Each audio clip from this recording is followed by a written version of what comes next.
All right, everybody. Hello. It is the town hall.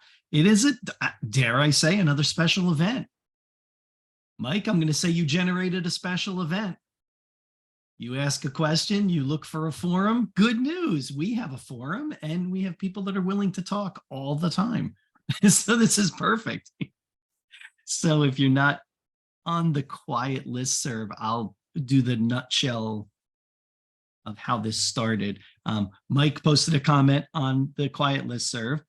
Mike, I printed it right here so I didn't forget what we were talking about and wrote some notes.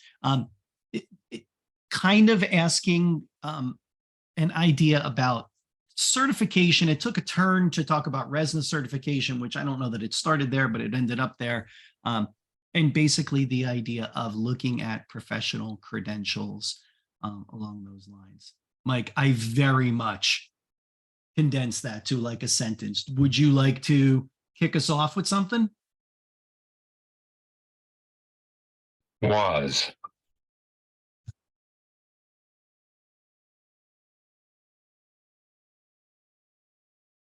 By.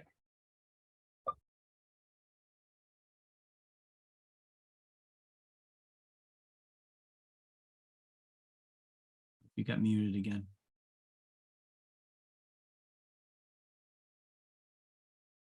Technology's fighting you. Speech therapist.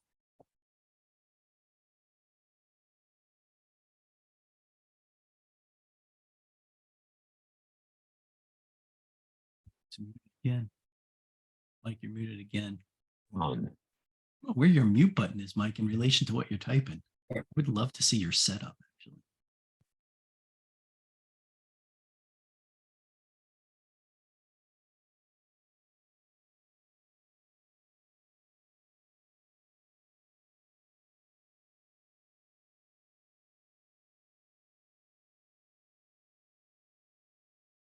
Thing.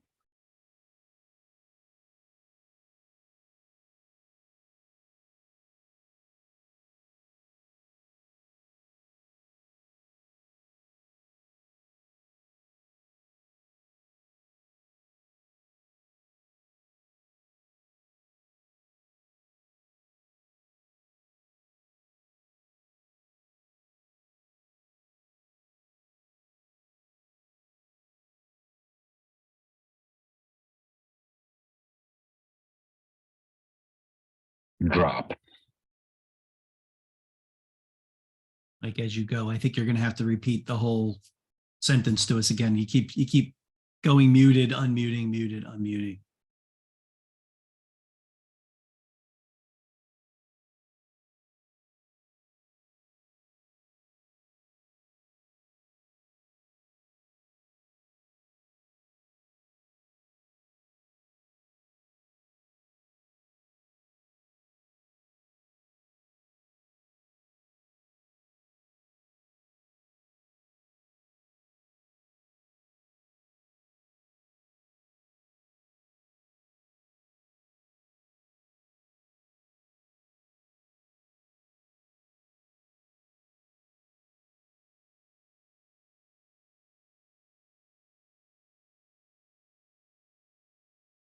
This was started by a speech therapist on Facebook saying I am dropping CCC.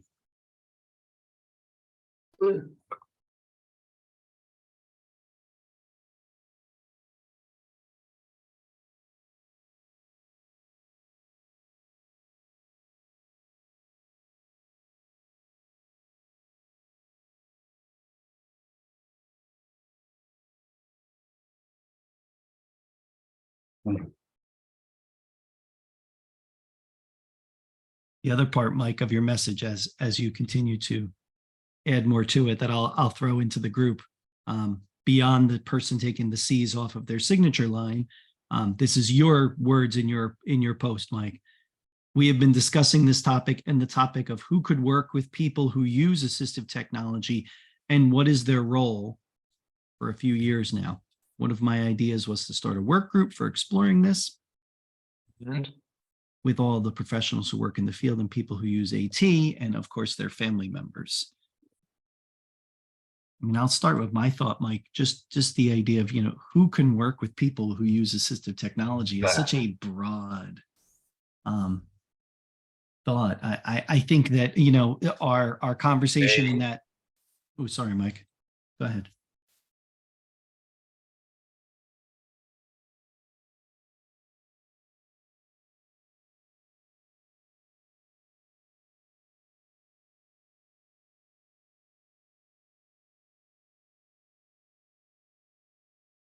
Topic. I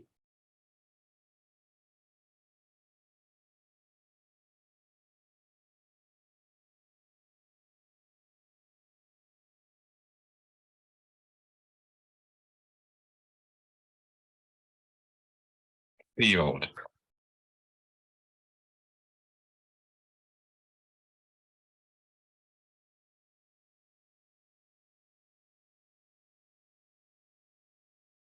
Years. This was started by a speech therapist on Facebook saying I am dropping CCC, and we know that is a huge topic in the field for years.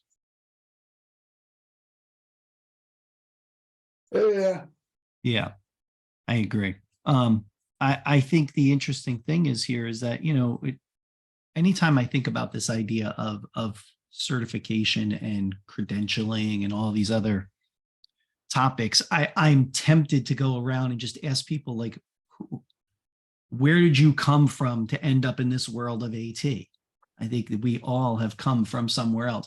I don't know that any of us, and maybe I'm wrong, maybe there is someone in the group, I don't know that anyone here started as an AT person, that you went to school for AT. Maybe you did. I mean, that would be awesome if you did.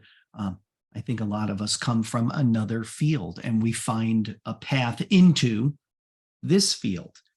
And so, right, Mike? Yeah. And I think Mike's perspective is interesting too, because I think, and again, Mike, I'm not speaking for you. You certainly please feel free to jump in. Oh, Heather, you started in AT? Heather, are you literally an AT person from the start? Where are you? Well, so I started as a biomedical engineer, and then I went into a master's program that was focused on assistive technology. So that Okay. was my path. And as soon as I graduated, I worked as an AT person in a hospital for many years before I came over to education. Yeah. All right. That's cool. But I do think, agree that that's kind of an unusual path. yeah, right. It is. And there's a couple others in the group here that say that similar paths where they went for something undergrad and then worked their way through masters of AT. Autism. I started in autism. Yeah. So there you go. You start in these different fields. And so I wonder, I'll just open it to the group. What are your thoughts? What brings you to a conversation about this topic of certification or credentialing? What brings you here? You saw the thread on quiet. That might have been what brought you here. What do people want to chat about this? Lori says, when I went to school, the field of AT did not exist yet. Yeah, I think it probably existed without being called assistive tech, but yeah, right. I think it was agreed.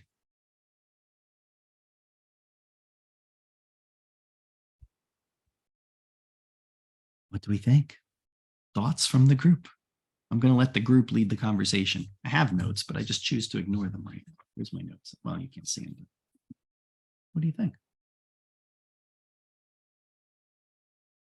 Do you need a certification? Practice AT. There you go. I'll just start randomly throwing out hot button topics. Actually, my name is Lauren. I'm calling from ATEC, which is a program in Orange County, California, but I run an AT program, and it was a really interesting conversation because we had a rehab engineer who was a resident ATP for like 25 years, but then he moved. And so now we have this open AT position. And of course, you have someone in a position for so long that's been established. And now looking, I mean, there's certain people who's been to the CSUN program that has like an AT certification, or certain different background fields, SLPs, OTs, and so forth. And it just was really interesting because in trying to fill this position, we're really open, but I'd love to kind of know more about what else people are doing out there, because it is, especially the AT side. We have an SLP who does our AAC stuff. That's a little bit easier for us.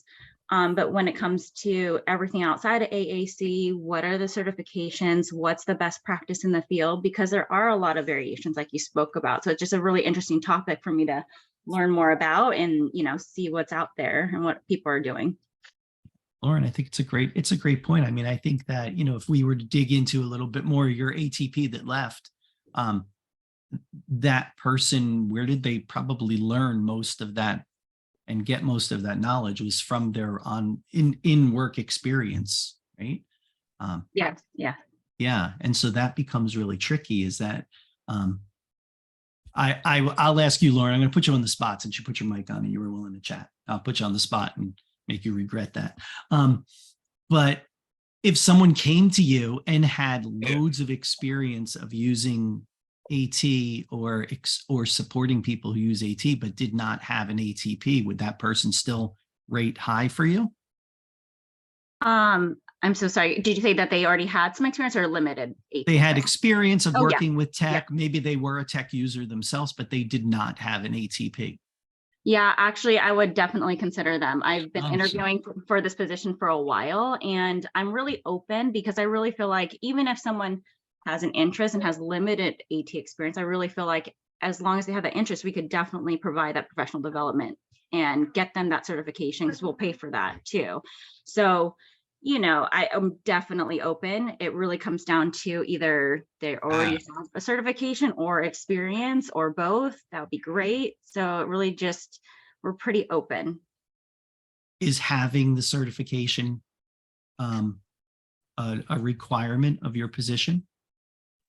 No, it isn't. So either eligibility to sit for certification, or if depending on their background, as long as we're able to establish a plan for them to get it by the end of their training period, which is pretty extensive for us. We at least have, up to 3 months or more if needed for training and, development, as well as ongoing support throughout, their time with us. So, I'm definitely open.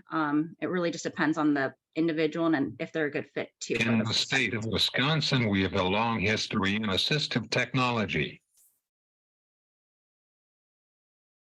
Yeah, Mike, I agree. In Wisconsin, you do have a long history, and I think that history has to be valued in some way. That's why I was curious with Lauren and her posting if the ATP was a requirement, or is work experience acceptable, and just along that line. I'm curious, is anyone else filling positions or supervising positions where there are requirements for what people come in with as far as certifications? Just curious about that. Hi, Mike. This is Kathy from Kathy. Wisconsin. So Hey, Kathy, I was trying to find you on my screen. Sorry, Kathy. That's okay. And we've been working for the last 2 years now on the micro-credentialing process, and we've actually awarded 260 badges in assistive technology. And one of the reasons, the impotence for this is that there aren't a lot of programs out there. Right. And, when I worked in my school district, I worked in a fairly large district for 33 years. I was certified, which did help us in a couple of court cases because I had the certification to back up to what we needed. But the problem is there aren't a lot of programs out there, and the cost and the time factor, and we're looking to retain, how do you retain good qualified people? Mm-hmm. So I think our micro-credentialing process is helping that. We've received a lot of feedback from paraprofessionals, OT students, OTs, PTs. They're like, I just needed more information on seating and positioning, or I just needed more information to deal with blank. So giving these small micro-credentialing, I think, is really helping. People are feeling more empowered in their positions. They're feeling more like, okay, I got the knowledge in the background to provide the AEM services or whatever it happens to be. So that's kind of where we're at anyway. I'm thinking it's working well. And like I said, I don't know where else to get more certifications for people because it's the time and it's the money and the place. You know, the places in Wisconsin I know are mostly gone now. So where do you go? Where do you go is right. It's a good question, Kathy. Go ahead, Lori, jump in. I see your hand up. I just didn't want to talk over anybody. When I was hired for this current position, it was required to be ATP and I was not yet. I had been working towards that anyway, so it wasn't a big jump for me. But they supported me here until, until I could get it. Granted, it was in the middle of the pandemic, so, perfect time to be working on that. But this particular position does require ATP certification, and that is because of the billing system with DDD. That was, you just beat my next question, Lori, which Yep. was why was it required? Yep. Okay. Yep, Okay. and you're right about all of the few certification programs for AAC that were out there are no longer. Mine is no longer. I know a couple others are no longer. I do know that there is one school in Pennsylvania that was offering it as a hybrid, but I don't know if that's even still happening. I like Kathy's idea of the micro credential. I always find that to be very interesting. And I think as long as you can get people to buy into the value of that, I think that sometimes is the trick with a micro credential program, is having people recognize that that does have value. And then that makes it valuable for that person to go get. And so there is that kind of, I always thought it was interesting in the beginning, and I'm not saying now, I'm going to preface what I'm about to say by in the beginning. In the beginning, when I had an ATP, back in the very dark ages of 1998, it took longer to explain what an ATP was than the value it gave me from that person on the other end. They kind of were like, okay, cool. And we moved on. And I think that has considerably changed now as people continue to search for these paths to demonstrate a knowledge base. Ultimately, that's what these are. It's this fine line between demonstrating what I know and then looking for ways to learn more to become better. I think the value of that micro-credential program is that it continues to grow the individual. That individual grows as they're collecting that information. The ATP or a certification exam is strictly a demonstration of where you are at a point in time, and then you continue to grow from there, which is fine. But you have to take that on and continue to grow. Chat too. Sorry, everybody. Other thoughts as I look at the chat.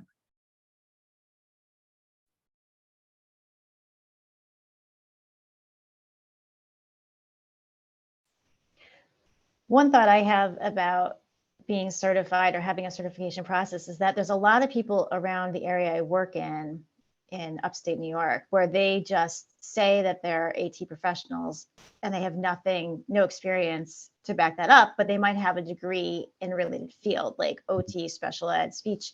But that's led to some problems, because then when things kind of fall apart, if parents are questioning things, they don't have the experience or any kind of certification, which lawyers sometimes ask for to show that they have that level of experience.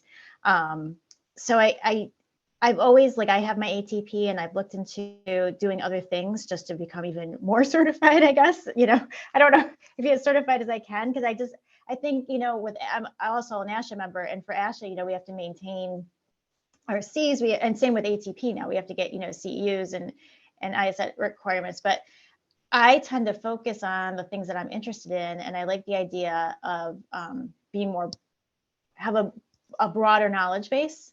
Seating and positioning is not my thing, but technically, according to my ATP, I can do it, but I don't know anything about it, and I wouldn't do that. I'm kind of rambling, but basically, I think that having a certification is important in certain situations, especially in school-based settings, at least up here in New York. Yeah, I think it's important, and I think, Laura, to go to your point, is this idea of that the individuals hiring us will make a determination of what's critical for us to know. I think it's like anything else. I can just simply tell you the things I know and show you my credentials, my experiences, whatever it might be. And then you, as the person hiring me, have to make a decision. Does that align with what you want from that person? I'm one of those people who doesn't have a real big problem with people who are OTs, SLPs, or any of the above calling themselves AT people. I think there can't be a broader term in my mind than an AT person. There I just can't be. totally agree. Yeah. Like, Yeah. I just think the problem is sometimes around here is that people with no experience can say that they're an AT person just by virtue of having background in those other things, which are often very relevant, Yeah. but they might not have some of the nitty-gritty information that they may need. There's some point in me, Laura, that says buyer beware. In the back of my head is that, you know what I mean? I think that if you're going to hire someone as an AT specialist, I think you have to do a bit of your due diligence as who is that person and what do they do? Show me some examples of what you've done. What have you gone to recently as continuing education? You know, and be prepared to show that to a potential employer. Or For sure. Yeah. Yeah. I think it's really interesting. Kath, sorry, I'm losing my thread here. Lori, Ken had a question in the chat for you. If you had to have an ATP. Let me shortcut this a bit. Oh, please go My ahead, question. Ken. What is the final discriminator of sufficient certification? That which will stand up in court. Is that it?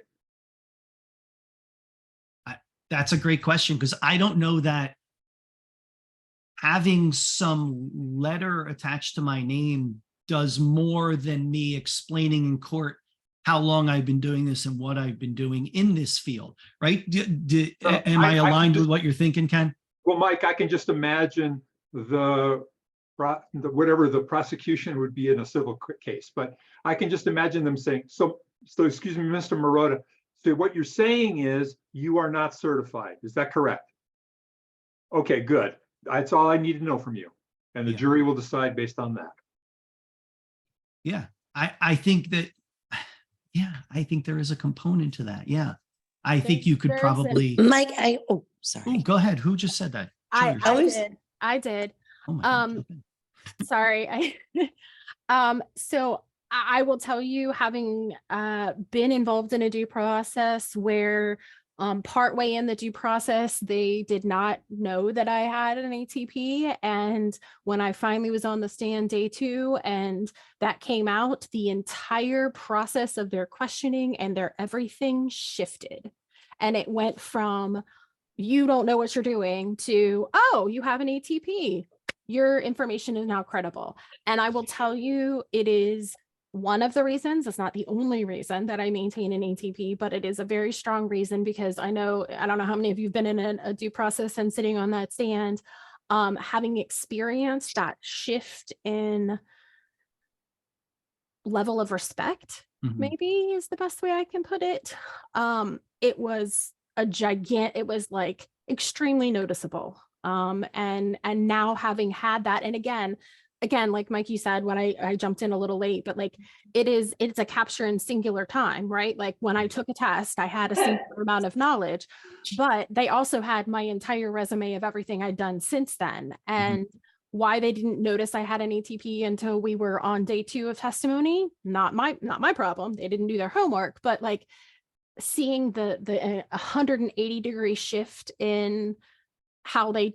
And basically, we ended up winning the due process, in short story. And I think their recognition of that credential, whether you like it, don't like it, their recognition of the credential in that moment made a huge difference.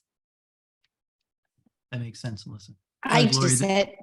Oh, go ahead, Patricia. Oh, okay. Lori, go ahead. I'm sorry. And then Mike, I'll go to you.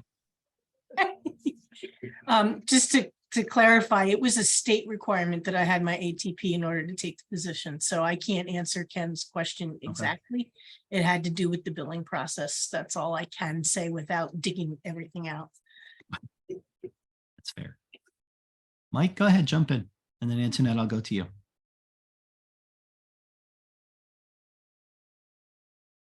Our state is looking at having a license in assistive technology by our State Assistive Technology Council. Does anyone have a program like this?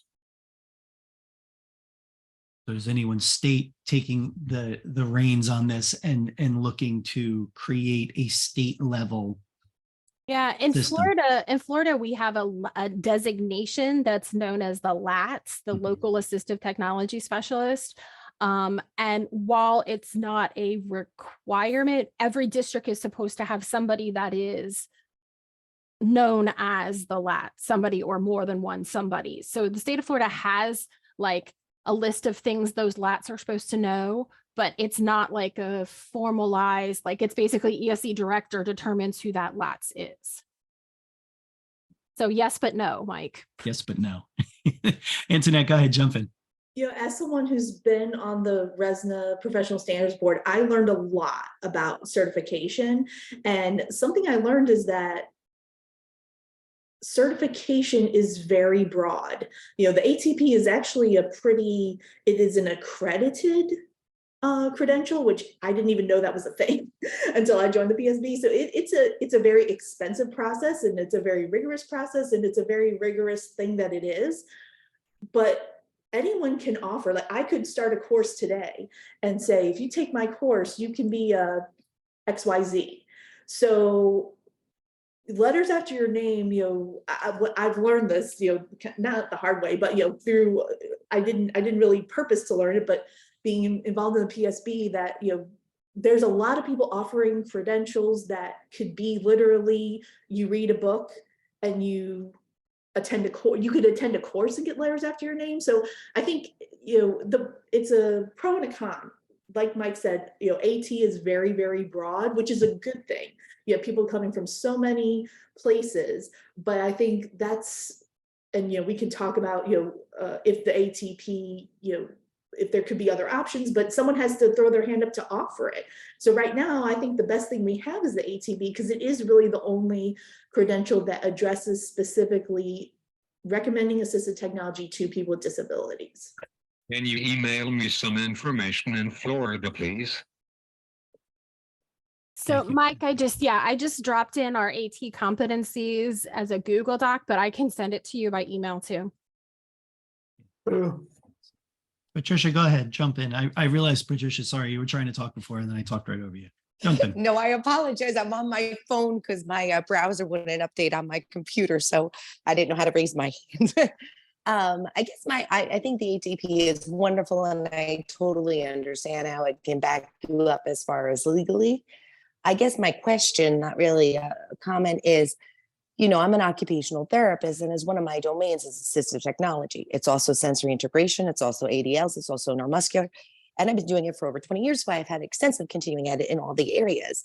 But what sets assistive technology aside in my domain to get a certification? Obviously, there's sensory integration certifications, but that's not needed to practice sensory integration. And there's no certification needed to practice any of my other domains. So I'm not saying an ATP is good or bad. I'm just wondering what sets assistive technology aside over my other areas. Because there are people who don't have a professional background that are working in the industry. Oh, but we're saying to also get the ATP on top of the OT licensure. That's, I mean, as right? an occupational therapy, that's your professional choice if you want to have that certification. But I think I think most people would agree that having an occupational therapy background is a plus. So it's really the ATP, it has to be this very broad thing because of the kind of people that come into AT. Some of those people could be OTs, but they may not be. Understood. Thank you. The other part of being able to even apply for ATP is you have to have a certain number of years of experience within the field, and that has to be signed off on whoever supervised you at that, you know, during those years. So that also helps with that. But here's the caveat: how do you get that experience if you have to be certified to do AT, if you can't apply for that until you have experience to, you know? Yeah, there's your catch 22 is there has to be some flexibility in the system that allows someone to take that, to gather that knowledge base in order to then demonstrate that knowledge base. I think there actually is now. There's a provision for the ATP where you can be an ATP candidate. So you can sit for the exam and then they give you, and you're called an ATP candidate. And then you could go for the 6 years of, within the 6 years, that amount of hours. Or someone who didn't go to school I needed to have for work. The candidacy is brand new, by the way, in the last 2 years. So. I think we have to have multiple ways to get a certification.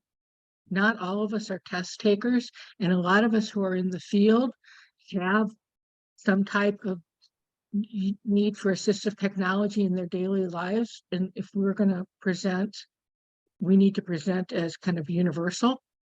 So we need to have other methods besides sitting for an exam, because some people can't really succeed at that. And I think there would be no harm. Go to school I needed to have for work assistive technology hours. I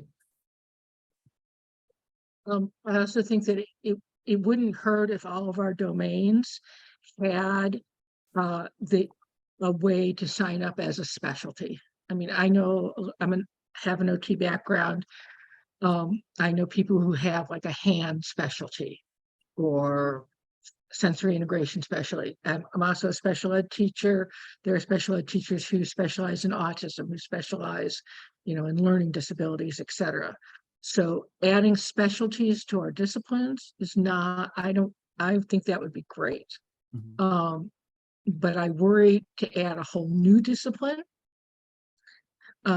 If that is what we want to do, and if we want to do that, how can we get there without saying, okay, you have to do this very traditional method to get there?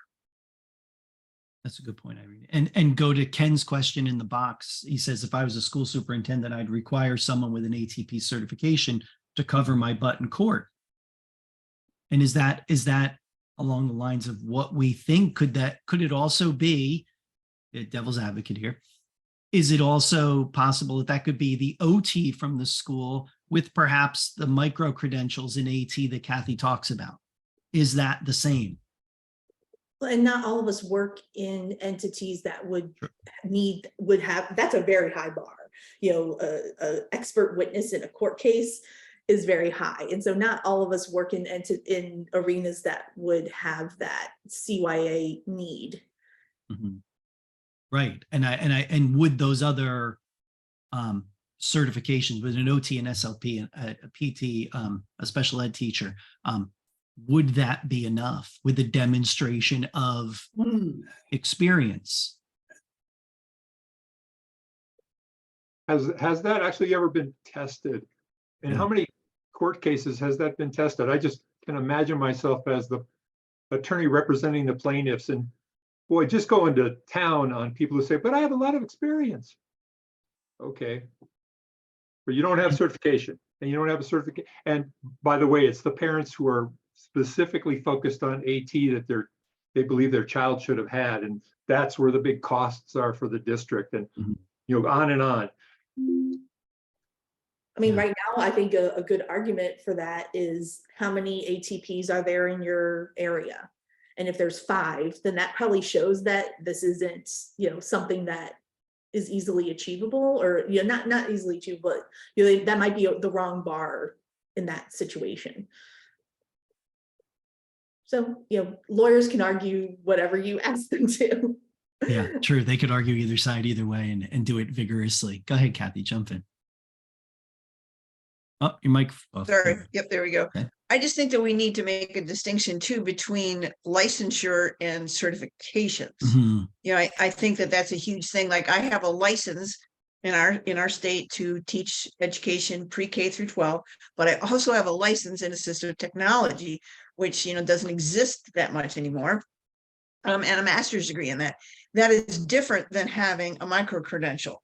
We're looking to build up some of that knowledge base and keep people in positions and give them enough knowledge to work with, individuals who have such a variety of needs. So, that is kind of, I think, a huge difference. And I think we need to really kind of discuss that So there's a difference. What's the license that you have in assistive technology?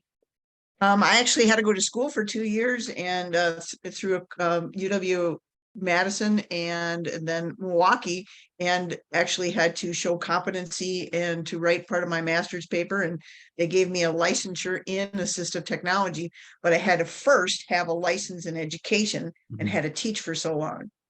I think there's only 30 of us in the state that ever received the licensure. And I don't even know if it exists that much anymore. I mean, it's on my license, but That's interesting. Yeah, I think Yeah. that's super important because I learned a lot being part of the PSB. I did not understand that distinction. And again, it saved my district's butt in a court case because I was in fact licensed. And Ken, that's exactly what they said to me. They were like, well, why are you, the expert over here? And I'm like, well, besides the fact that I had so many years of experience, I also have this licensure and this master's in assistive technology. And because they were saying that we couldn't provide something, but we could in fact, and I did save them millions, and the child did get what they needed, which was the bottom line point. But if we don't have schooling, we don't have these programs anymore. How do we, I guess my point is, how do we then support everybody? And that's why we started this micro-credentialing, so that we can get you the knowledge in your time. There's no cost. And we provide all that support on the back end. We're doing our community of practice, which we involve you in with the micro-credentialing. So you've got more of that give and take. You have a community behind you and that's what I love about Quiet, is because we don't all know the right answers, right? That's why we seek out each other's help, because that's what we need to do. And that's what makes us a great community. So anyways, my 2 cents. But how many school districts know about assistive technology professionals? Yes, Mike, yes. I can't answer it because I don't know, but yes, that's the right question too. I mean, I think that for many of us, it is an ongoing education to others about how valuable this service, I don't know what else to call us at this point, a service, is to them. And you're right, how many don't even know what they don't know? My company works a lot with the VA, and I mean, I don't work for the VA, so I can't make them do this, but and for the VA, the way we work, we are considered a vendor. And I have made the recommendation to them, like, you should require all of your vendors to have the ATP, because it's actually those people that, I mean, we've come behind other vendors, who are just Joe on the street who started working for this company and had no knowledge of disability and are quoting out equipment that's totally inappropriate for these people. And so, that's another place where it can be very, very beneficial, is to again show that you at least are part of the industry. It may not be the best solution for every situation, but it's something that we can point to and at least ask people to look at. I think that Kathy says in the chat, you never stop learning. I think that goes doubly for our field for sure, is you never stop learning. Alyssa says, in the perfect world, for education, so if we're talking about the educational space now, all of these organizations, CEC, AOTA, APTA, ASHA, would get together and build a credentialing program, or perhaps even just align in their vision as to what type of capabilities would an individual possess that could be an assistive technology person. Well, I think there's this like interest in people coming out of school with an ATP.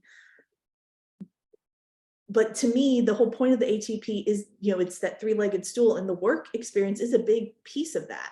So, again, the ATP is what it is, and it may not fit in every situation, but, I caution, I don't know if people are aware, but Resna does have they have accredited some educational programs. And if you go through those, I think there's 3 right now. If you go through one of those 3 programs, it's a little bit of a fast track to the ATP, because they are accounting some of their experience in school as some of that work experience. But I mean, I was part of the decision-making process, did that, and it was very important to everybody that someone basically can't come out of school with an ATP, because that's not what it's about. And to them, my thought always is, whenever we have this conversation, my brain flashes to people I've met throughout my career who would never be able to sit for an ATP and are some of the best AT people I know. And I have to find this balance in my head of how to rectify that. Because go to Ken's comment, this person would not be the one on the stand. I mean, I feel like they would get, well, where'd you come from? You don't have any schooling in any of this. And yet they're some of the best service providers I've ever worked with. Flip side of it, I know ATPs that I'm like, oof, I need to get away from you as fast as I can. Right. There's doctors I wouldn't let touch me. And Exactly. they're And so licensed there's and they have all balance letters after their name. and the value. And so I do value that idea of work experience. I almost think there's somewhere in there that I value someone's philosophy of how they approach this field even more, because I think that says a lot about people and how they would approach what they do. Well, and kind of a side, something that goes along with the ATP that people may not realize is that, continuing education is part of it. And also it's consumer protection. So if someone feels that they've been done wrong, there is a process to put forth a complaint. So again, that's just another aspect of the ATP that I don't think people are 100% aware of. Go ahead, Mike. You want to add something else? Jump in. Oh, your mic's off. I don't know if your hand was up from before, Mike, or if it's new. I'm sorry. I lost the thread of the this hand. discussion is to have a work group to see how we can do. Yeah, I think, this goes back to Mike's original question in his original post to the Quiet Listserv. Do people want to join a group to have these continuing conversations? They are certainly valuable, that's for sure. They do continue moving us forward, which is positive. And so I would love that. I think it'd be really great, especially if you could get a lawyer involved. I hate to say it, but I think that's a huge piece of this discussion. There's nobody here with the expertise to talk about. And what is school administration? How does school administration approach this? Because I think they're going to care. If Kathy's saving people millions of dollars, they're going to care. Yeah, they are. I agree. The value of it and having people understand that. I just from my own personal perspective, the original reason I got the ATP is because I did not come from one of the more traditional paths to AT. I was an engineer. I was not an OT, a PT, an SLP, a special ed teacher. I was an engineer. And at the time, the ATP was the only thing that could accurately demonstrate that I might be part of that conversation.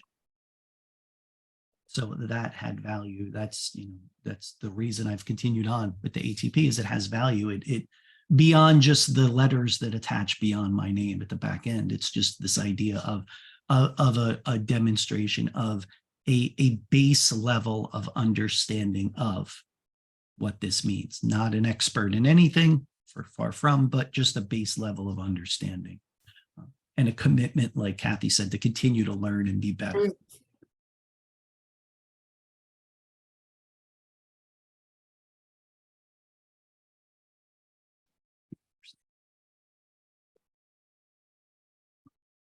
People in the chat are commenting on people leaving school and only getting, one class and things like this. And, that we could have that conversation all day long, the frustration of that.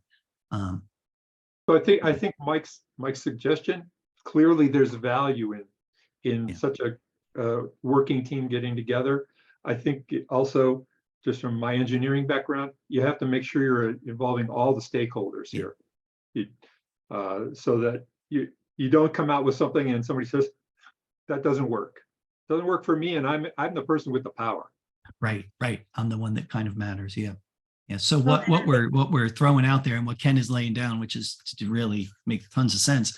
If you know a special education lawyer, latch into them and ask what they would like to join our conversation, because I think that would be really helpful. Kathy, go ahead. So politely put your hand up, Kathy. That's so nice. Just nice.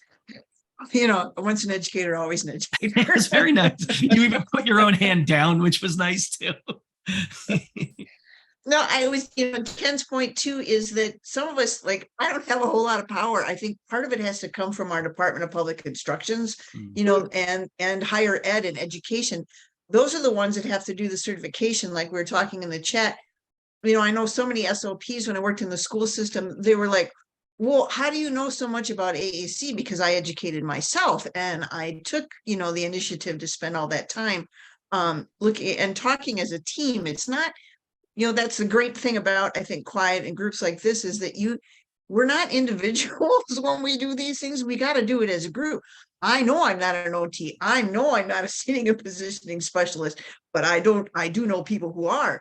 So, it's one of those things where I think we need to, you've got to have a base background. So like I have a good base background, but I know that my field in, somebody starts talking Nemeth code and vision and stuff like that. It's like, nope, but I can go find me an expert. And I think we all have to have that in us that enough to say, I can help, but I'm not the expert. And therein lies, I think, part of the issue too, is that, we've got to have this broad amount of knowledge, but then how do we get like the Department of Public Instructions and higher ed to buy into this and say, if you're going to be an SLP and work in AAC, you need more AAC time, not one class, Well, and the other caution, because I don't know how much y'all are aware of, the ATP, I'm trying to remember the year, it was many years ago now, but they tried to require it for the therapist and the supplier for wheelchairs. The therapist got that taken off, but just kind of a little bit of a caution, when you start making requirements, what happens is you can actually limit access. So, that's just a caution that, I'm all for people being educated and having certifications, and that's all great. And I think that's a good thing. But if we just said, okay, everyone in this field needs to have an ATP, what that really means is that it's going to dramatically limit access especially in the more rural areas. Well, I've certainly heard that, that people have said that, and there's a lot of rural areas in Wisconsin, a lot of small districts, and people have said, well, I can't fill a position. If I have someone who's certified, then I can't fill a position. But then I look at the other side and say, but then, and I think Laura, you said it, or I forget who said it, that we need to then say, okay, if you're going to be in this position, you have to continue your education and do the things that others, because like teachers don't have to get CEUs, and like our school district required 40 hours outside of the school system day in learning in order to move on the pay scale. Something like that has to be, and that's why we did this micro-credentialing thing too, is because it's a solid piece for people, and we know the information they're getting is, it's good information.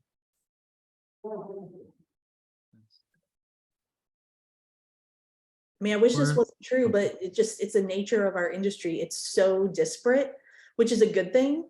Yeah. But there's just people coming from so many different aspects that want to work in the industry. And also there's just so many different ways that people do assistive technology that there's never going to be a great one size fits all. Laura, you've waited patiently with your hand up. Jump in. Thanks. I was reading the chat about that SLP should have more AAC courses, and I agree. I think the problem that a lot of master's levels courses for speech is that they have so much to cover in a short period of time, because speech and language is such a huge field. So that's why I knew that when I wanted to pursue this, I did it on my own. I just pursued it.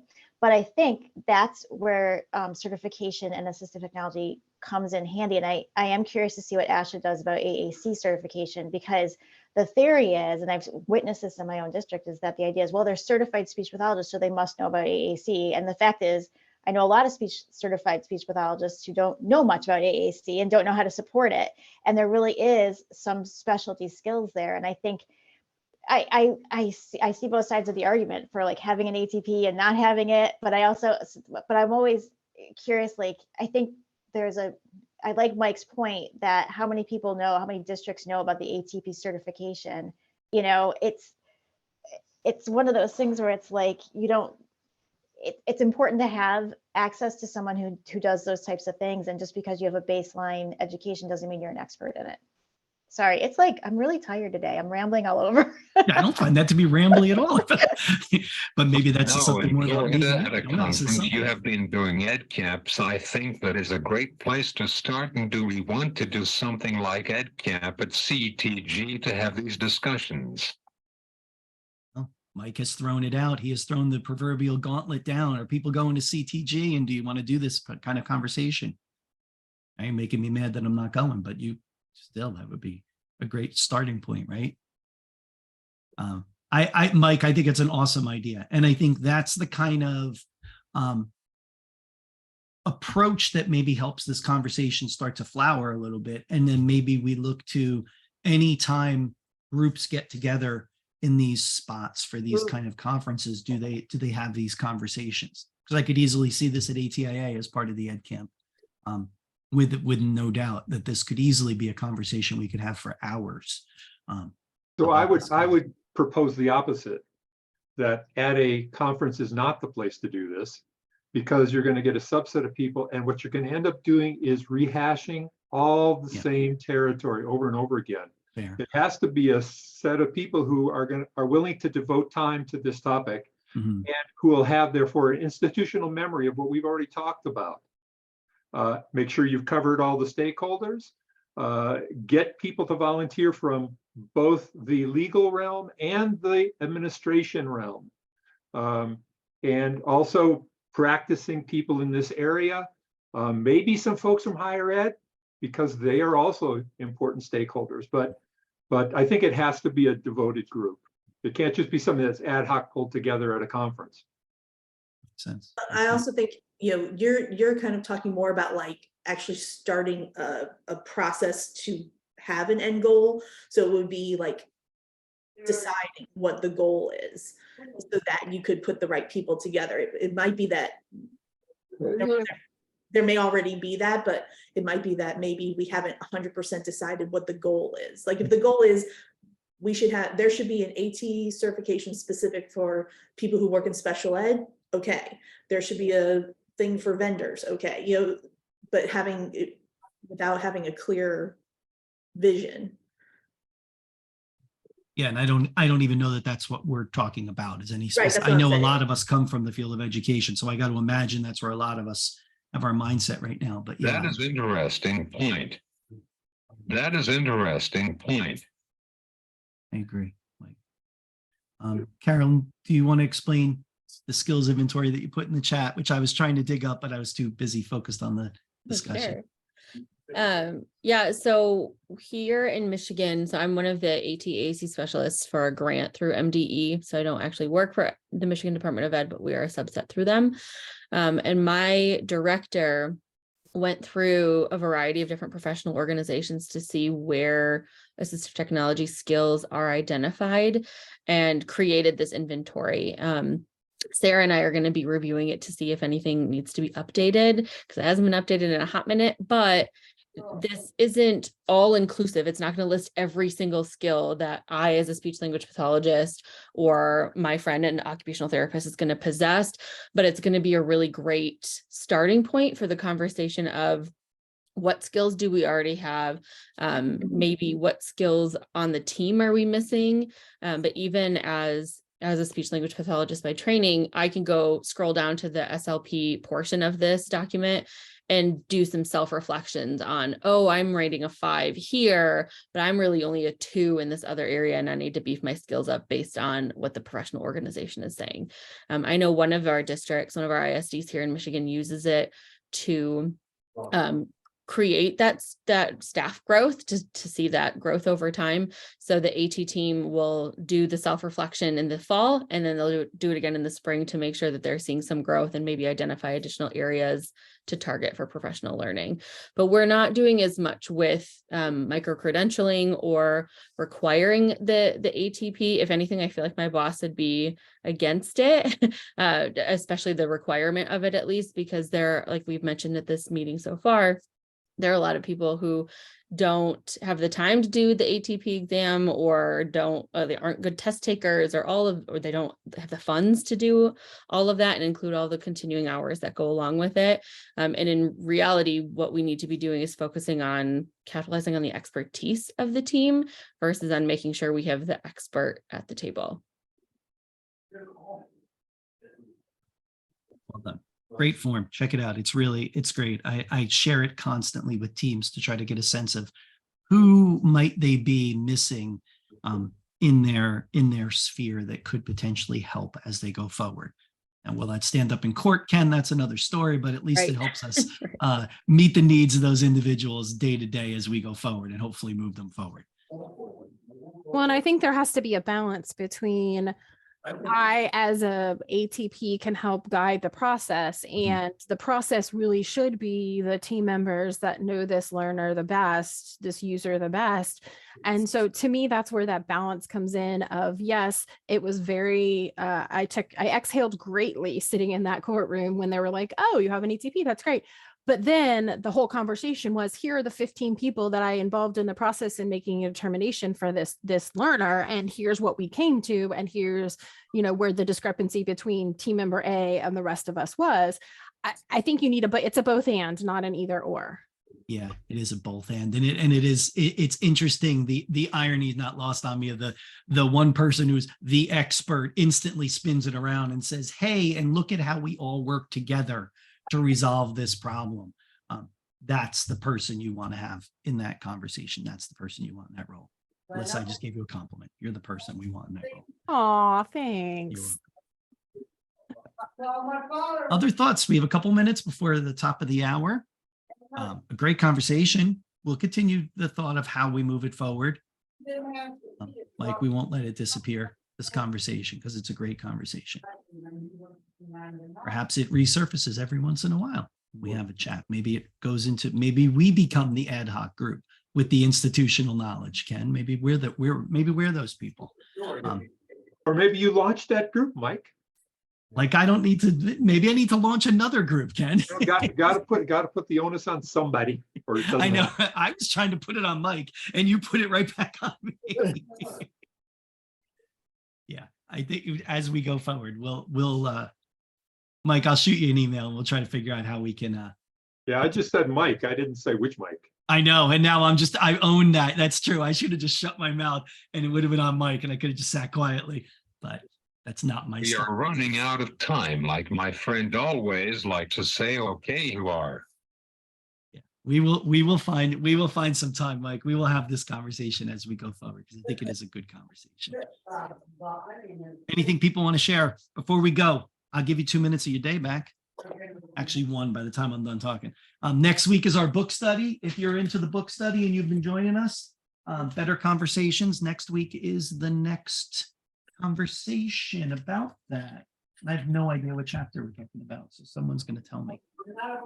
5, 6, I think. And I invited Jim Knight, and unfortunately he has meetings at the same time every Oh, Monday. As well. darn. He won't be able to join us. Oh, well, maybe another time. Yes, chapters 5 and 6. So hopefully people can join us. Isn't that fun? Oh, Kathy, thanks for putting the link. If you didn't see the chat, Kathy just put the link for the micro-credential process in the chat. We are updating it over the summer and doing some changes, but you can kind of see, because we now know where we made our mistakes for the last 2 years, but yeah, it's going to have some changes, but it's working well. Awesome. Very cool. I'll put the recording up for this, I will link to the chat as well. So everybody has those links that people have been dropping in there as well. Okay. All right, everybody. Well, top of the hour. It's been a pleasure as always. Enjoy the rest of your day. Have a good week. And hopefully I see you next week for the book study.